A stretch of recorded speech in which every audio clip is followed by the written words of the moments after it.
Sosok Tari Pratomo, istri mantan Kapolres Bau-Bau yang diduga selingkuh dengan polisi.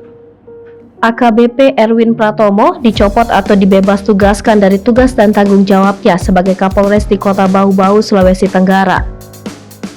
Pencopotan AKBP Erwin Pratomo sebagai Kapolres Bau-Bau diketahui berdasarkan surat perintah Kapolda Sulawesi Utara Irjen Pol Teguh Pristiwanto tertanggal 31 Oktober 2022 lalu. AKBP Erwin Pratomo dicopot dari jabatannya sebagai Kapolres Bau-Bau karena diduga istrinya selingkuh.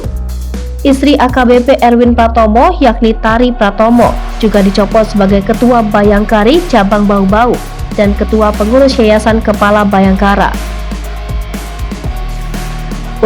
Istri AKBP Erwin Pratomo yakni Tari Pratomo juga dicopot sebagai Ketua Bayangkari Cabang Bau-Bau dan Ketua Pengurus Yayasan Kepala Bayangkari.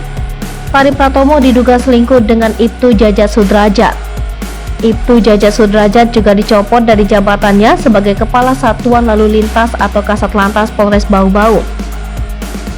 AKBP Erwin Pratomo, Tari Pratomo, dan Ibtu Jajat Sudrajat dicopot dari jabatan masing-masing untuk mempermudah proses penyelidikan isu perselingkuhan ini. Hal ini dibenarkan oleh Kabid Propam Polda Sulawesi Utara Kombes Prianto Teguh Nugroho.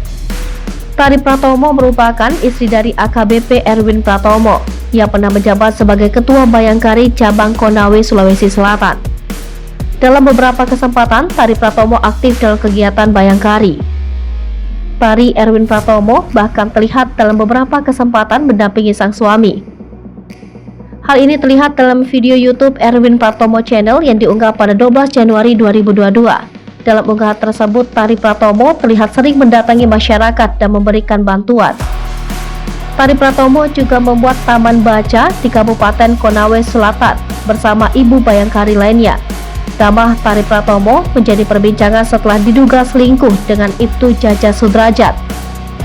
Mereka ketahuan check-in di salah satu hotel di Kota Kendari. Atas kejadian ini, Ibtu Jajat Sudrajat langsung diamankan oleh petugas Propam Polda Sulawesi Utara. Kabid Propam Polda Sulawesi Utara Kombes Prianto Teguh Nugroho mengungkapkan, jika hingga saat ini ketiganya belum mendapatkan sanksi atau kode etik. Kombes Prianto menjelaskan jika saat ini masih melakukan klarifikasi terkait isu perselingkuhan ini. Ia mengungkapkan jika isu perselingkuhan masih didalami Propam. Mereka sudah diperiksa oleh Propam Polda Sulawesi Utara, namun hasil pemeriksaan belum bisa diungkapkan.